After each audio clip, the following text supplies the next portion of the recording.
como anunciábamos, ya estamos aquí en el estudio de M24 con la senadora Frente Amplista Betiana Díaz. Buenos días, Betiana, gracias por acompañarnos esta mañana. Estaba escuchando hoy al inicio del programa y la verdad que qué frío para levantar. Está bravo. Y arranca el invierno. Yo no me quiero quejar de todo porque uno se queja del calor, se queja del frío. Pero la verdad que los primeros días del invierno, así como con lluvia y todo, cuesta. Siempre se valora, especialmente a quienes vienen temprano, porque hay gente a la que le cuesta. Ya nos dijo la senadora Blanca Rodríguez que le cuesta mucho madrugar, que estaba haciendo una excepción, y cuando además son días así de frío, valoramos doblemente. Bueno, gracias por la invitación. Bueno, gracias a ti por estar por acá. Queríamos empezar por el tema carcelario, este tema que venís siguiendo desde hace tiempo, porque si bien ahora lo comentábamos, estás al frente de esta comisión especial bicameral de seguimiento carcelario, ya estabas en el periodo pasado impulsando este habeas corpus con los funcionarios, ¿no?, de OFUCIPE, los funcionarios civiles penitenciarios que están con esta situación, justamente presentado por el hacinamiento, la vulneración de distintos derechos humanos en las cárceles. Ahora se dio este evento espantoso, ¿no? Un nuevo incendio, en este caso en el módulo 11 del ExConcar. Tú estuviste allí justamente como parlamentaria al frente de esta comisión, pero quería preguntarte sobre este habeas corpus. Bueno, ¿cuál es la situación del módulo 11 y si ya se hizo la inspección ocular que se había hecho determinado por la jueza Riero, por lo menos en el módulo 4? En el 4, en el 10, en el 11 también. Ya se hizo también. Estuvimos en el 11 con el habeas corpus, y de hecho parte de lo que habíamos cerrado en la última audiencia eran los planes de patio. También lo que hay que entender es que esta es una situación... a ver, yo lo he dicho esto públicamente, y es porque quiero ser honesta también. A mí me sorprende que estas cosas no pasen más, ¿no? O sea, porque realmente las condiciones de hacinamiento en las que están y de encierro son terribles.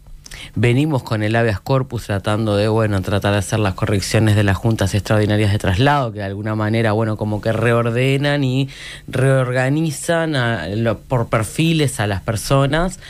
El tema es que el 11 particularmente, que con el 4 y con el 10 son de lo peor que tiene CONCAR, junto con el 2 de Canelones, que serían para mí los peores módulos de todo el área metropolitana, que es de lo peor de todo el sistema, tiene la particularidad de ser un módulo de regresión, es decir, es un módulo donde las personas no tienen una progresividad en su conducta dentro de la cárcel. Por lo general cometen otros delitos adentro.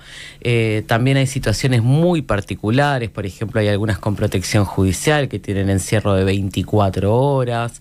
Es duro, recorrer ahí es duro, la realidad de las familias es muy dura. Yo por eso también sentí que tenía que estar como presidenta de la Comisión de Seguimiento Carcelario, porque había estado hacía poco ahí, y porque en realidad también es importante, en primer lugar, dar la cara con las familias, ¿no? O sea, las familias estaban desesperadas, y hay que entender que una de las prioridades es avisar los criterios de comunicación oficial que tiene el INR, que es lo primero que se hace es tratar de ubicar a las familias de las víctimas en estos casos, y luego sí es cierto que en que se saturan las líneas, en que la gente empieza a llegar a la puerta de la cárcel. Hay una situación de a veces ausencia de respuesta tan inmediata como las familias quisieran, pero enseguida de que yo ingresé a CONCAR salió una de las autoridades designada por el comando de CONCAR para hablar con los familiares, ¿no? Pero es una situación muy particular eso en cuanto a hacinamiento, en cuanto a las medidas que tienen. Sí, en realidad tú tenés, en ese momento tenías 756 personas, esos módulos no tienen más de 300 plazas, realmente tenés situaciones de mucho hacinamiento, o sea, en el relato... 200% de hacinamiento. Sí, o más, en realidad. Hoy tenemos cárceles que superan el 200% de hacinamiento, y tenemos una distribución muy desigual, y tenemos un acceso muy desigual también a las pocas oportunidades de hacer algo para no estar encerrado 24 horas ahí. Y esto lo digo porque en realidad uno empieza a escuchar cómo se agitan discursos ultrapunitivos, discursos que se centran en que la gente tiene que trabajar, en que esto lo tendrían que arreglar ellos. Lo he escuchado por todos lados, y eso ahí es inviable en la realidad de este sistema penitenciario. Sí, el trabajo obligatorio que presentaba Cabildo Abierto, por ejemplo. Pero eso es, de los pelotazos más grandes que uno escucha, porque no hay condiciones. Yo esto lo repito, creo que lo he dicho acá también. no hay condiciones para el trabajo voluntario. Entonces, menos hay para el obligatorio, que necesita obviamente que mucho más, primero que sacando la hipótesis y todo lo que tiene de connotación negativa, ¿no? Pero digo, hasta ese planteo descabellado que se hace por derecha no tiene condiciones. Eso habla del desconocimiento que hay del sistema penitenciario por parte de algunos actores políticos, y realmente a mí lo que estos días me ha hecho, bueno, como mucho ruido, ¿no? Es que hace años ya que estamos en declaraciones y declaraciones de lo que queremos hacer, de lo que diagnosticamos, de lo que sabemos, y la gente se sigue pudriendo y muriendo en la cárcel, y sigue saliendo peor y sigue saliendo a morirse en la calle. Porque el 50% de la calle es egreso carcelario, es gente que sale en peores condiciones, que sale de estar, por ejemplo, ¿no?, en focos de enfermedades respiratorias a estos inviernos, que sale sin vínculos familiares porque no hay procesos de revinculación a partir de las unidades que tienen que hacerlo, porque faltan funcionarios, porque la DINALI no tiene la capacidad de atender el egreso carcelario que tenemos, y eso que vemos en el área metropolitana. Cuando se mira al interior y de repente ves que tenés una persona para cubrir toda la demanda de un departamento o toda la demanda de varios departamentos, bueno, ahí empezás a ver cuáles son las ausencias reales de política penitenciaria y pospenitenciaria. Ahora dale vos, Ale.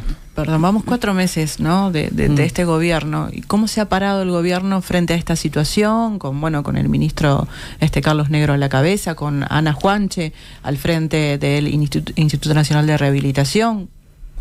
Yo creo que en realidad lo que rescato más que nada son las palabras de Yamandu Orsi, que es: hay que buscar una solución real.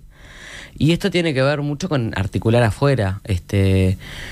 A ver, ahí hay una situación que tiene que ver con una reforma muy necesaria, que es la descentralización del INR, y es la salida del Ministerio del Interior. Esto ha sido infructuoso durante todos estos años. De hecho, yo siempre menciono esto, pero la gestión más civil de los establecimientos carcelarios tienen mucho mejor resultado, incluso en condiciones de hacinamiento. ¿Y por qué? Y porque se priorizan otras cosas: el tratamiento, el abordaje individual, el acompañamiento familiar, tratar bien a las familias, no tener criterios discrecionales de la ropa con la que se entra, tener cierta como protección sobre las infancias que están en la cárcel, o que las que se vinculan con la cárcel porque van a visitar a sus mamás o a sus papás, tener mucho más iniciativa de convenio con la comunidad, de actividades de teatro, de trabajo, de plazas laborales. Hay experiencias así en el sistema, y creo que en realidad es cierto que vivimos un retroceso muy grande en lo que fue la gestión de la política carcelaria en los 5 años del gobierno de la calle, pero es como un acumulado sobre cosas que han ido avanzando y retrocediendo, y que en realidad fueron acompañadas de una receta terrible que es, bueno, el populismo punitivo, ¿no? Es decir, la inflación penal constante como la única respuesta a los problemas de la seguridad y de la convivencia, que hoy nos revientan la cara, y tenemos periódicamente 6, 10, varias muertes más. Que, por ejemplo, si la gente leyera los informes del comisionado parlamentario que detallan las muertes por negligencia en custodia del Estado, se horrorizaría más de las condiciones en las que se muere la gente en la cárcel por falta de acceso a salud, por falta de acceso a procesos judiciales claros, por ejemplo, ¿no? Porque mucha gente realmente no tiene la posibilidad de presentar un habeas corpus, y por eso también nosotros en ese momento, luego de la interpelación, después del último incendio donde se murieron 6 personas, donde ya se habían muerto 6 más en el mismo módulo, el módulo 4, que se había comprometido el Ministerio a invertir en tecnología para la seguridad, cámaras, decidimos presentar el habeas corpus justamente porque esto surge a propuesta de los trabajadores, de que había que hacer algo más. Y si ustedes ven, son un sindicato de trabajadores que trabajan en las peores condiciones, y realmente la mayoría de los puntos del habeas corpus lo que tienen que ver con cómo viven las personas privadas de libertad. Es decir, no hay reivindicaciones salariales, no hay reivindicaciones. Lo único que se plantea es que se aborde el tema de formación para los operadores penitenciarios en el abordaje de adicciones, porque el problema de la adicción en la cárcel está grosero, y porque además lo otro que plantean es lo que tiene que ver con la salubridad. ¿Alguien puede pensar que no es insalubre el trabajo penitenciario en este país? Es descabellado realmente, ¿no? Es decir, lavarte la cara de mañana todos los días y salir a la cárcel a trabajar en esas condiciones. Y la respuesta, más allá de que ahora lo vamos a hablar de mover el INR, ¿no? para otro organismo y demás, la respuesta en cuanto a esto que decís, bueno, solo se ha apuntado al incremento del populismo punitivo a lo largo de los gobiernos. ¿Esa respuesta va a ser otra? ¿Se va a dar un giro en ese sentido? Bueno, es parte de lo que estamos conversando. Mañana hay una actividad con el comisionado parlamentario que estamos presentando junto con la vicepresidenta Carolina Cose, la diputada Feir, la oficina del comisionado y desde la comisión también, que es el informe especial de la oficina del comisionado sobre mujeres en privación de libertad con hijos e hijas a cargo y una serie de planteos de medidas alternativas. Es decir, también lo que hay que pensar es que esto no lo soluciona únicamente revisar los institutos penales que nosotros tenemos, ni las normativas, ni cambiar solo lo que aumentó la LUC, porque en realidad el problema es que nosotros no tenemos hoy ningún interruptor en esa trayectoria que tienen las personas hacia la cárcel, y eso es en lo que ha fallado Uruguay. Somos claramente exitosos encarcelando, pero ¿qué es lo que produce la cárcel en nuestra sociedad, no? Somos el país de América Latina con más personas presas por tasa, ¿no?, de prisionización, es decir, estamos arriba del 470% ya. ¿Qué resultado nos ha dado? Y bueno, que hoy tenemos cárceles que son tierras de nadie. ¿Que estamos más seguros afuera? No. Cuando te dicen, bueno, lo que pasa es que bajaron las rapiñas. Sí, pero hay 25.000 estafas por año. Es decir, las modalidades delictivas también fueron cambiando y los problemas que le estamos dando para solucionar a la cárcel hoy no se solucionan únicamente ni con el cierre ni con así tuvieran un plan individual de tratamiento, porque tienen que ver con la salud mental, tienen que ver con las adicciones, pero tienen que ver con la pobreza, tienen que ver con la desigualdad, tienen que ver con la exclusión, con la falta de oportunidades, de una expectativa de vida, de ascenso social, de acceso a la educación, a la salud. Entonces, cuando uno empieza a hablar con muchos de las personas que están, digo muchos, le hice como la generalización en masculino, porque la verdad, la mayoría son varones relativamente jóvenes, y la mayoría pobres, sobre todo los que están en el área metropolitana en esas condiciones, y empezás a hablar y los primeros contactos con la institucionalidad es el sistema de protección, es decir, desde la infancia en adelante el Estado viene fallando sistemáticamente en estas vidas, y venimos hace más de 3 décadas haciendo diagnósticos carísimos, porque pagamos consultorías para que vengan expertos académicos de no sé dónde y que no sé quién y que vengan los mejores a escribir diagnósticos que no cambian nada. Betiana, y pensando en las ideas que tiene el gobierno sobre la mesa, una de ellas es la creación de un Ministerio de Justicia. Este Ministerio de Justicia tendría bajo su órbita justamente al Instituto Nacional de Rehabilitación. Esta propuesta demoraría de todos modos en ser enviada al Parlamento por las objeciones que hay desde la oposición. Objeciones incluso cuando esto estaba presente en los programas de algunos de los partidos que hoy integran la oposición. ¿Qué lectura haces del hecho de que en este momento se opongan? Bueno, yo creo que estos anuncios de oponerse a priori, incluso sin conocer cuál es el planteo completo del Ejecutivo, tiene que ver primero con una interna furiosa que tiene el Partido Nacional, que se resuelve el fin de semana y que los obliga también a estar como un poco altos en los tonos de debate. Esto lo venimos viendo estos días, porque sobre cualquier tema están altísimos en el debate. Y lo otro es una oposición que juega a trancar, es decir, no construye nada, ¿no? Y lo vimos en el tratamiento de la rendición de cuentas, lo vimos en la actitud posterior a la aprobación de la rendición de cuentas en la Cámara de Representantes. Ahora, no hay un planteo de fondo serio para oponerse cuando lo habían incluido en sus plataformas programáticas. De todas maneras, yo creo que la salida del INR del Ministerio del Interior no se puede supeditar únicamente a la creación del Ministerio de Justicia, porque si entonces no llegamos nunca a un acuerdo de reorganización institucional en el Estado uruguayo como para la creación de nueva institucionalidad específica, entonces el INR se va a quedar in eternum ahí. Entonces, bueno, hay que descentralizarlo. lo hemos hecho con otros organismos para darles mayor autonomía presupuestal, pero además para darle al INR el peso jerárquico que tiene que tener, porque entre otras cosas, esto que le decía a Sofía y a Alejandro que cuando les estaba contestando un poco las preguntas, esto no se soluciona únicamente desde el punto de vista normativo, tiene que ver con una articulación interinstitucional que en el Uruguay es difícil, pero pensar que las personas tienen que acceder a la educación, acceder a la salud, que podemos tener dispositivos para rodear las trayectorias de las personas vulnerables para que no lleguen a la cárcel, que podemos ir a rescatar a los gurises en los barrios, para que no sean únicamente víctimas del narco, ¿no? Presa fácil del narco por no tener justamente ninguna oportunidad de hacer nada en muchas situaciones, pero además después de que cuando están en la cárcel no hay rehabilitación y cuando salen es peor todavía. O sea, salís con el cajón al hombro, no podés laburar, volvés al mundo del delito porque no tenés otra. Entonces realmente hoy tenés herramientas que hemos desarrollado, por ejemplo, los subsidios que promociona la ACT, la Cámara Cristiana de Empresas, por ejemplo, ¿no? Que se subsidia hasta el 85% del salario de una persona privada de libertad que egresó y que ingresa a una empresa a trabajar, y sin embargo eso no ha sido un factor de incidencia para contratar, porque ahí lo que pesa son otras cosas, ¿no? Ahora, Metiana, volviendo a esto de la oposición y de los planteos de la oposición y los argumentos para no acompañar la creación del Ministerio de Justicia, por ejemplo, el senador colorado Andrés Ojeda dijo: si pongo un gallinero no le doy las llaves al zorro. Esto en referencia al prosecretario Jorge Díaz.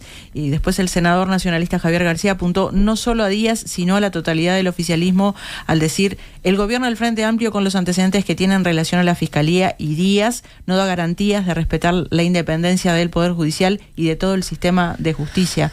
¿Qué lecturas es? Bueno, yo creo que esas declaraciones son parte de la justificación de estar en contra por estar en contra, después de que escribieron con la mano y borraron con el codo, porque entre otras cosas, si el problema es la relación del Frente Amplio con la Fiscalía, entramos en un debate que es interminable, porque yo podría decir, bueno, ¿qué fue lo que motivó la salida de Pablo Iturralde de la presidencia del honorable directorio del Partido Nacional?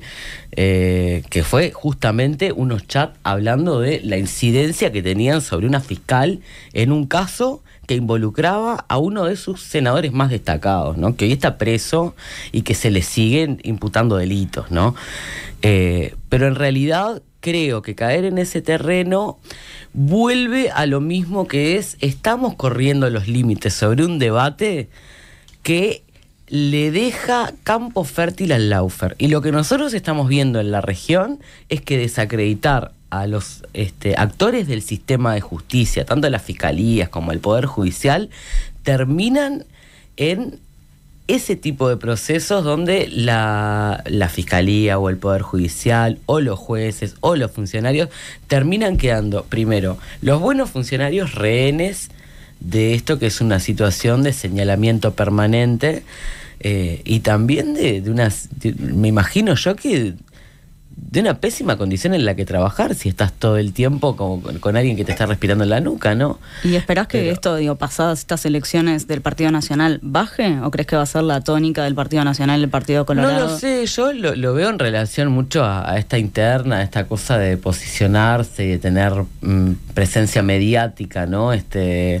Porque yo, por ejemplo, cuando salió lo de Cardama, a Javier García no lo escuché hablar en la prensa. Entonces me llama la atención que ahora esté saliendo tanto. Supongo que tiene que ver con y creo que en realidad eso es lo que está obligándolos a elevar el tono. Lo otro es que creo que también hay una situación de recomponerse y ver cómo se posicionan como oposición a dónde, ¿no? Y realmente yo no me esperaba que fueran la oposición más constructiva tampoco, algunos actores particularmente. Sí creo que todavía este es un gobierno que ha demostrado que tiene capacidad de diálogo y de liderar procesos de diálogo, y creo que los costos políticos de los diferentes proyectos que uno tiene en discusión son distintos, ¿no? Es decir, bueno, una cosa es crear un nuevo ministerio ministerio, otra cosa es no votar un presupuesto, otra cosa es no votarte recursos para el hospital de un departamento, o sea, entonces creo que ahí también y lo anticipábamos un poco así cuando salimos del proceso electoral, va a ser un poco tema a tema. Entonces, es grave que en el caso de la rendición no hayan acompañado los artículos en particular de... Es deshonesto, ¿no? Es decir, bueno, yo te dejo esto, que es la caja vacía, pero además te dejo una deuda y todavía te ato las manos, no la puedes pagar. Entonces, anda a ver vos cómo dentro de ese corral fiscal haces con el presupuesto 25 comprometido en muchísimos organismos, sin la posibilidad de reforzar rubro, porque estás con un déficit bastante alto, y sin la posibilidad de endeudarte para cubrir ese faltante. Entonces realmente ni siquiera para pagar las deudas asumidas en otro gobierno, en proyectos que el Frente Amplio no cuestionaba, pero de los que se tiene que hacer cargo porque eligió gobernar, ¿no? Entonces, bueno, te tenés que hacer cargo de que Falero nos mintió y nos dijo que estaba todo bárbaro y que había que pagar estos 144 millones de UPM del Ferrocarril Central, que se habían, no sé, olvidado de decirnos hasta 4 días antes de y en ese sentido se aprovechó bien por parte del oficialismo el tratamiento de la rendición de cuentas de lo que fue la herencia, de lo que es la herencia, dar debate sobre lo que quedó y cómo es que asume nuevo gobierno. Yo creo que no. Creo que el punto de partida tiene que quedar más en claro. Y creo que en realidad esa es una instancia de debate para el Senado que lo puede hacer con mucho más holgura, en este caso el oficialismo, por tener mayorías también, ¿no? O sea, ¿crees que no porque no tenía mayoría? Y creo que estaban en un proceso de negociación que pudo condicionar también el tono del debate, sí, y sería lo lógico, ¿no? ¿Y ese tono de debate, el punto de partida, lo ves por parte de los diputados o también por el Ministerio de Economía y Finanzas? No lo veo por parte del Ministerio de Economía y Finanzas. De hecho, ha sido muy claro Odone en cuál es el punto de partida y no lo ha minimizado tampoco. Lo que pasa que es cierto que cuando tú ves cómo ha sido el comportamiento, ¿no? Toman una parte, digamos, de las declaraciones del ministro, como cuando hablan, por ejemplo, de una economía próspera, una economía estable, pero que también te dice, bueno, pero esta economía está acompañada de todo esto que si no lo revertimos en el corto y mediano plazo, se va a convertir en una debilidad y va a ser un problema para el Uruguay. Entonces, elijo ver la parte de la foto que me conviene y en ese sentido yo creo que también explicarle a la población cuál es tu punto de partida tiene que ver con dejar de lado los relatos de que está todo bien porque uno sale a la calle y se da cuenta de que no está todo bien, porque salías a la calle hace 6 meses y te das cuenta de que había más gente en calle, de que había más pobreza, de que las cosas te cuestan más caro, de que te cuesta llegar más a fin de mes. Capaz que hay problemas muy profundos que capaz que mucha gente no se siente interpelada por decir, bueno, a ver, ¿cómo va a ser el cambio de la matriz productiva en el Uruguay? Pero esas cosas puntuales que tienen que ver con el día a día de las personas, de ir y no encontrar medicamento en la farmacia de ACE, son cosas que te pueden decir que no pasan, pero si te pasan a vos... Bueno, entonces, yo creo que también es marcar un punto sobre cómo el proyecto que el Frente Amplio le propuso a los uruguayos y a las uruguayas se va a calendarizar. Lo vamos a ver, en el Senado va a ser distinta la discusión. Más allá de que tengan mayoría. Yo creo que sí, que va a ser un poco más fuerte en el Senado de la discusión, y realmente yo creo que esto hay que dejarlo muy claro. Primero porque hay que entender de dónde partimos para ver cómo hacemos lo que nos comprometimos a hacer, que yo creo que no nos mueven de nuestras 63 prioridades, y creo que en este tiempo se van a ir modificando, ampliando, sumando, dividiendo, y bueno, y aparecerán cosas nuevas. Pero en realidad no es lo mismo decir, no, mirá, yo te dejé un país floreciente, ese país de pleno empleo, ¿no? De Keynes, que nos relataba Arbeleche, y sin embargo cuando agarrás decís, bueno, 10 puntos más de deuda, el déficit más alto de los últimos 35 años, cuando empezás a estimar la pobreza con otros indicadores, bueno, la incidencia sobre los niños y niñas sigue siendo muy alta y creció igual. Entonces ahí también calendarizar sobre algunas discusiones tiene que ver con la disponibilidad de recursos que vos tenés y las estrategias de crecimiento que tenés. Ahora, vos decías que los debates se van a dar proyecto a proyecto, tema a tema, y en ese sentido, en diputados, ¿no?, donde la discusión se torna más compleja, ¿se espera poder seguir contando con Cabildo Abierto, con que Cabildo Abierto acompañe al Frente Amplio?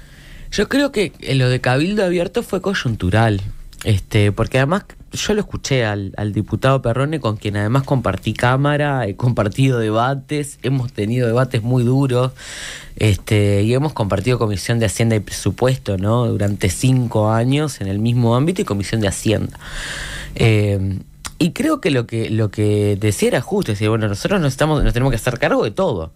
Es decir, nos tenemos que hacer cargo de nuestra rendición, que fue lo que votó la mayoría de la oposición, pero también hay que hacerse cargo de dejar los recursos para pagar esto que afrontamos. Y entonces decía, ¿cómo puede ser posible que cuando nos enteramos que no pagamos tal cosa? ¿Viste? Como te caen a cortar la luz a tu casa y, no sé, tu marido no te contó que no había pagado la luz. Entonces es una cosa también como medio de un relato que ha sido deshonesto hasta con algunos socios de la coalición de este escenario próspero, digamos, ¿no? Entonces yo creo que ¿El Frente Amplio va a tener un buen aliado en Cabildo Abierto? Creo que es tema a tema. Yo creo que es tema a tema esto. ¿Y en el presupuesto podría salvar un poco la cosa el tener sus votos? Podría salvar tener 2 votos de Cabildo, 2 votos de cualquier otro diputado. Lo real es eso. Y yo creo que en términos generales hay que ver la propuesta que viene en el presupuesto, que ya están recibiendo las devoluciones, los incisos, porque este es un proceso muy largo, ¿no?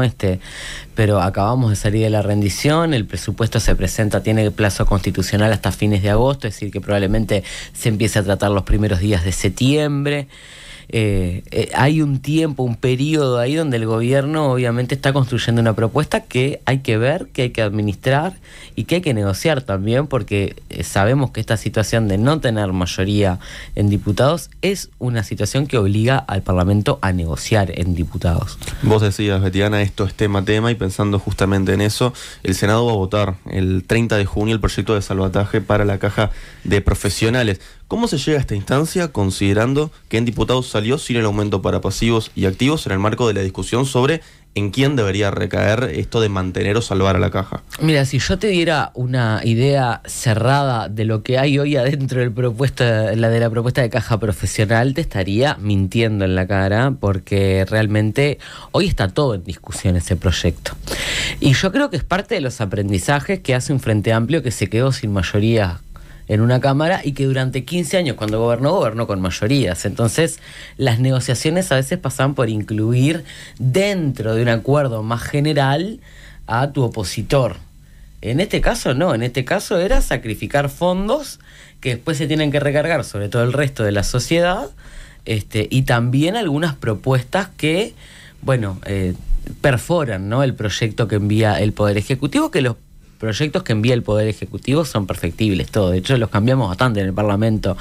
Pero en estos días, nosotros la fecha del 30 la fijamos en una negociación con la oposición política en el Senado, que además obviamente representan por lo general líderes sectoriales de los diferentes partidos y que tienen luego una expresión en diputados como para poder mantener esos acuerdos en la otra Cámara, ¿no? Entonces lo que estamos buscando son soluciones que sean de tipo racional, donde se distribuya un poco mejor el costo de esta crisis financiera que atraviesa la caja, y que también es cierto que creo que implica otras discusiones sobre los baches que nos dejó la reforma jubilatoria de la calle, ¿no? Y los regímenes de convergencia que nos planteó, y cómo en el largo plazo eso nos cuesta y nos pesa mucho a los uruguayos y a las uruguayas. Pero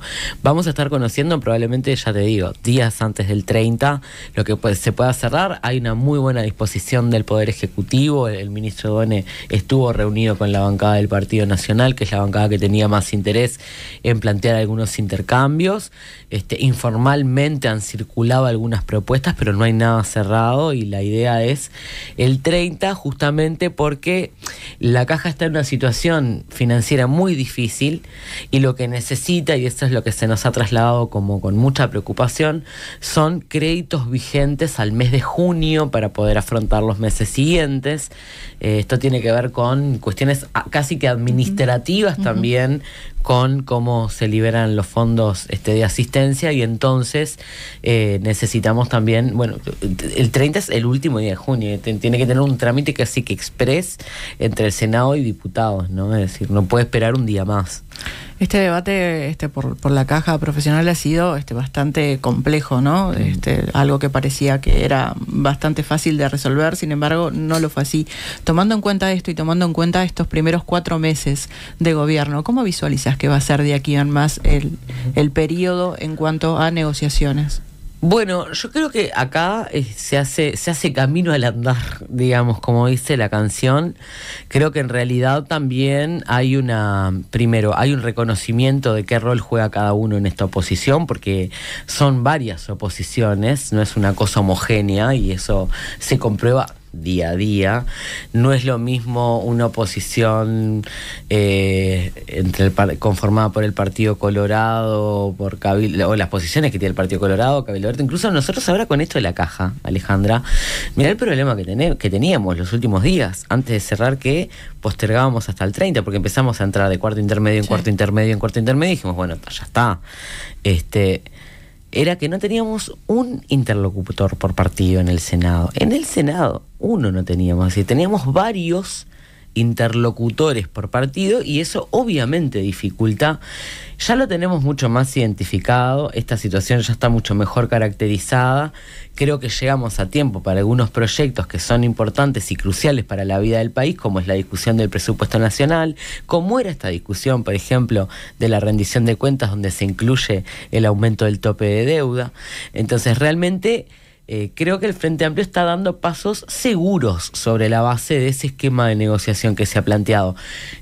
Creo que son esas estrategias que uno tiene que ir reviendo y reconvirtiendo todo el tiempo, porque las situaciones son heterogéneas y porque, como yo te decía, esto es tema, creo que también los esfuerzos son distintos en la medida del costo político que tiene aprobar o no un proyecto en diputados. Y en esto de tema a tema, porque estamos, claro, en los grandes proyectos, ¿no? Rendición, pensando en presupuesto. Sí, claro, pasa que el presupuesto tiene... Por supuesto, es muchísimo. 700 artículos de todo, tema a tema también. Es adentro. Ni que hablar, y va a concentrar todo, pero claro, toda la atención, pero de todas maneras se van a ir sacando algunos otros proyectos ahí en lo inmediato, alguna cosa en carpeta que se piense sacar rápido. Nosotros ya vamos a empezar en Hacienda el tratamiento del proyecto, vamos a empezar a recibir delegaciones para tratar el proyecto que envió el Poder Ejecutivo sobre modificación de la Ley Integral de Lavado de Activos.